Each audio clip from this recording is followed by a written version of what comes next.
नमस्कार, मैं हूं निकिता और आप देख रही हैं सत्यहिंदी.com। चलिए एक नजर डालते हैं अब तक की सुर्खियों पर। भाजपा ने मंगलवार को अपने सभी सांसदों को लोकसभा की कार्यवाही में मौजूद रहने के लिए व्हिप जारी किया है। इसमें कहा गया है कि भारतीय जनता पार्टी के सभी सांसदों को सूचना दी जाती है कि लोकसभा में कुछ अति महत्वपूर्ण विधायी कार्य चर्चा एवं पारित करने के लिए मंगलवार 17 दिसंबर को लाए जाएंगे। वहीं बीजेपी के बाद शिवसेना ने भी अपने सांसदों को लोकसभा में मौजूद रहने के लिए व्हिप जारी किया। जानकारी के मुताबिक कहा जा रहा है कि मंगलवार को जो विधेयक पेश किए जाएंगे उनमें वन नेशन वन इलेक्शन का विधेयक भी हो सकता है। इस विधेयक को हाल ही में कैबिनेट की मंजूरी मिली थी। कांग्रेस ने भी अपने लोकसभा सांसदों को व्हिप जारी कर सदन में उनकी उपस्थिति अनिवार्य कर दी है। पीटीआई की रिपोर्ट के मुताबिक सूत्रों ने बताया कि कांग्रेस के लोकसभा सांसदों को 3 लाइन का व्हिप जारी किया गया है, जिसमें मंगलवार की महत्वपूर्ण कार्यवाही के लिए सदन में उनकी उपस्थिति अनिवार्य की गई है। सूत्रों ने बताया कि पार्टी के लोकसभा सांसद मंगलवार को सदन में होने वाले कामकाज पर चर्चा करने के लिए सुबह 10:30 बजे संसद स्थित कांग्रेस संसदीय दल के कार्यालय में बैठक करेंगे। उत्तर प्रदेश के जौनपुर जिले की एक स्थानीय अदालत ने सोमवार 16 दिसंबर को सुप्रीम कोर्ट के अंतरिम आदेश के मद्देनजर 14वीं सदी की अटाला मस्जिद का सर्वेक्षण करने का आदेश देने से इनकार कर दिया। आपको बता दें कि सुप्रीम कोर्ट के अंतरिम आदेश में पूजा स्थल अधिनियम के खिलाफ नए मुकदमों के पंजीकरण पर रोक लगा दी गई थी और निचली अदालतों को किसी भी पूजा स्थल के सर्वेक्षण से संबंधित कोई भी अंतरिम या अंतिम आदेश पारित करने से रोक दिया गया था। वहीं अब सिविल जज सिटी जौनपुर सुधा शर्मा ने एक दक्षिणपंथी संगठन स्वराज वाहिनी एसोसिएशन द्वारा दायर याचिका पर कोई भी आदेश पारित करने से इनकार कर दिया, जिसमें दावा किया गया था कि अटाला मस्जिद मूल रूप से देवी अटाला का मंदिर था। याचिका में कहा गया था कि इस मंदिर को 13वीं शताब्दी के उत्तरार्ध में फिरोज तुगलक द्वारा भारत पर आक्रमण करने के बाद ध्वस्त कर दिया गया था। बिहार लोक सेवा आयोग यानी बीपीएससी ने पटना के पापू परीक्षा परिसर में हुई बीपीएससी की 70वीं प्रारंभिक परीक्षा को रद्द कर दिया है। सोमवार को बीपीएससी अध्यक्ष परमार रवि मनुभाई ने प्रेस कॉन्फ्रेंस कर इसकी जानकारी दी। आपको बता दें कि बीते 13 दिसंबर को बीपीएससी की 70वीं प्रारंभिक परीक्षा राज्य के 912 केंद्रों पर आयोजित हुई थी। इन केंद्रों में से पटना के पापू परीक्षा केंद्र पर प्रश्न पत्र वितरण में देरी को लेकर छात्रों ने हंगामा किया था। इस हंगामे का एक वीडियो भी वायरल हुआ था, जिसमें नाराज अभ्यर्थी हंगामा करते और प्रश्न पत्र दूसरे उम्मीदवारों से छीनते हुए दिख रहे थे। बापू परीक्षा परिसर में कुल 12,000 छात्र छात्राओं ने परीक्षा दी थी। वहीं अब बीपीएससी के अध्यक्ष परमार रवि मनुभाई ने पत्रकारों से बातचीत में कहा कि यदि परीक्षार्थियों को प्रश्न पत्र देर से मिला था तो उन्हें नियम के अनुसार अतिरिक्त समय मिलता, लेकिन छात्रों के वेश में घुसे उपद्रवियों ने परीक्षा को बाधित किया। आयोग ने 25 से 30 ऐसे लोगों की पहचान की है और अगर उन पर लगे आरोप सही पाए जाते हैं तो उनको डिबार किया जाएगा और साथ ही यदि वैसे अभ्यर्थी परीक्षा में बैठ भी जाते हैं तो आयोग उनका परिणाम घोषित नहीं करेगा।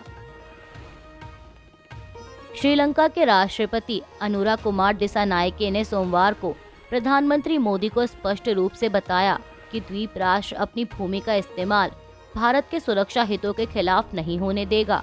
आपको बता दें कि यह आश्वासन चीन द्वारा कोलंबो पर अपने सैन्य प्रभाव बढ़ाने के प्रयासों को लेकर नई दिल्ली की चिंताओं के बीच आया है। भारत की 3 दिवसीय यात्रा पर आए दिसानायके ने प्रधानमंत्री मोदी के साथ व्यापक चर्चा की, जिसमें दोनों पक्षों ने जल्द ही रक्षा सहयोग समझौता करने और बिजली ग्रिड कनेक्टिविटी तथा बहुउत्पाद पेट्रोलियम पाइपलाइनों की स्थापना करके ऊर्जा संबंधों को बढ़ाने का निर्णय लिया। अपने मीडिया वक्तव्य में प्रधानमंत्री मोदी ने कहा कि वह और श्रीलंका के राष्ट्रपति इस बात पर पूरी तरह सहमत हैं कि दोनों देशों के सुरक्षा हित आपस में जुड़े हुए हैं और सुरक्षा सहयोग समझौते को जल्द ही अंतिम रूप देने का निर्णय लिया गया। कांग्रेस नेता अभिषेक मनु सिंघवी ने सोमवार को स्वीकार किया कि 1975 में आपातकाल एक गलती थी। उन्होंने कहा कि भले ही यह 18 महीने तक चला था, लेकिन आज देश में अघोषित आपातकाल की कोई समय सीमा नहीं है। राज्यसभा में संविधान की 75 साल की गौरवशाली यात्रा पर बहस में भाग लेते हुए उन्होंने 1975 में आपातकाल की अवधि को एक विशिष्ट समय सीमा के लिए संवैधानिक स्वीकृति करार दिया, जबकि कहा कि वर्तमान अघोषित आपातकाल की कोई समय सीमा नहीं है और यह बेरोक-टोक जारी है। सिंघवी ने कहा कि आपातकाल के बारे में बोलते हुए मैं कहना चाहता हूं कि गलतियां हुई थीं और कांग्रेस ने भी पहले यही कहा है। अब 90% भाषण 1950 के पहले संशोधन से शुरू होते हैं। आज जो विकृतियां आ गई हैं उनका क्या जवाब है? अगर नेहरू ने गलती की तो हम भी करेंगे, क्या यही तरीका है? यह तर्कसंगत नहीं है। महाराष्ट्र की महायुति सरकार के नए मंत्रिमंडल में 11 प्रमुख मंत्रियों को बाहर किए जाने से विवाद खड़ा हो गया है। मुख्यमंत्री देवेंद्र फडणवीस के नेतृत्व वाली नई सरकार में बड़े नेताओं को मंत्री पद से हटाए जाने पर उनके समर्थकों में असंतोष देखने को मिल रहा है। इसी कड़ी में कई स्थानों पर प्रदर्शन हुए। येवला में छगन भुजबल के समर्थकों ने नाराजगी जताई है। मीडिया रिपोर्ट्स के मुताबिक महायुति के 3 घटक दलों में से एनसीपी अजीत पवार गुट के सबसे अधिक 5 नेताओं को बाहर किया गया। इनमें छगन भुजबल, धर्मराव बाबा अतराम, संजय बनसोडे, दिलीप वालसे पाटिल और अनिल पाटिल शामिल हैं। वहीं बीजेपी ने रविंद्र चौहान, सुधीर मुनगंटीवार और विजय कुमार गावित्र को मंत्री पद से हटा दिया है। इसके अलावा शिवसेना शिंदे गुट से तानाजी सावंत, अब्दुल सत्तार और दीपक केसरकर को शामिल नहीं किया। अब ऐसे में छगन भुजबल ने नाराजगी जताते हुए विधानसभा सत्र में हिस्सा लेने से इनकार कर दिया है। उन्होंने कहा कि उन्हें राज्यसभा सीट की पेशकश की गई थी, लेकिन इसे स्वीकार करना येवला के मतदाताओं के साथ अन्याय होगा। वहीं अब माना जा रहा है कि यह फेरबदल महायुति सरकार की रणनीतिक योजना का हिस्सा है, लेकिन इससे आंतरिक असंतोष के बढ़ने की संभावना से इनकार नहीं किया जा सकता। मणिपुर के मुख्यमंत्री एन बीरेन सिंह ने सोमवार को कहा कि बिहार के 2 प्रवासी मजदूरों की हाल ही में हुई हत्या के मामले में उग्रवादी संगठन के 7 लोगों को पूछताछ के लिए हिरासत में लिया गया है। आपको बता दें कि पुलिस के मुताबिक शनिवार शाम को मणिपुर के काकचिंग जिले में बिहार के 2 निर्माण मजदूरों की गोली मारकर हत्या कर दी गई। बिहार के मुख्यमंत्री नीतीश कुमार ने भी हत्याओं पर दुख व्यक्त किया और मृतकों के परिजनों को 2-2 लाख रुपए की आर्थिक सहायता देने की घोषणा की। वहीं विजय दिवस समारोह के मौके पर पत्रकारों से बात करते हुए एन बीरेन सिंह ने कहा कि हमें हत्याओं के पीछे राजनीतिक रूप से प्रेरित समूहों का हाथ होने का पूरा संदेह है। पीपल्स वार ग्रुप के 7 सदस्यों को हिरासत में लिया गया है और उनसे पूछताछ की जा रही है ताकि पता लगाया जा सके कि वे घटना में शामिल थे या नहीं। मुख्यमंत्री ने कहा कि निश्चित रूप से हम अपराधी का पता लगा लेंगे। आरएसएस प्रमुख मोहन भागवत ने सोमवार को कहा कि किसी को अहंकार को दूर रखना चाहिए, नहीं तो वह गड्ढे में गिर सकता है। मीडिया रिपोर्ट्स के मुताबिक भारत विकास परिषद के विकलांग केंद्र के समापन समारोह में बोलते हुए भागवत ने अहंकार के बारे में अपनी बात रखने के लिए रामकृष्ण परमहंस की पका हुआ मैं और कच्चा मैं की शिक्षाओं का हवाला दिया। उन्होंने कहा कि हर व्यक्ति में एक सर्वशक्तिमान होता है जो समाज की सेवा करने की प्रेरणा देता है, लेकिन अहंकार भी होता है।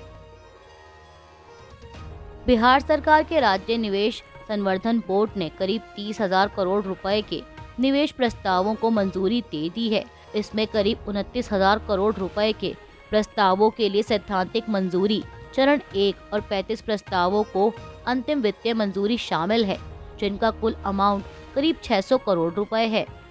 एक आधिकारिक बयान के अनुसार राज्य निवेश संवर्धन बोर्ड की 58वीं बैठक के दौरान ये मंजूरी दी गई।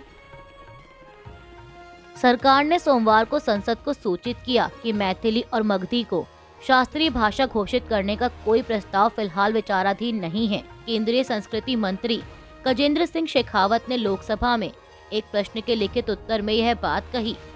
दरअसल उनसे पूछा गया था कि क्या मैथिली और मगधी भाषाओं को शास्त्रीय भाषा घोषित करने का कोई प्रस्ताव सरकार के पास लंबित है या विचाराधीन है।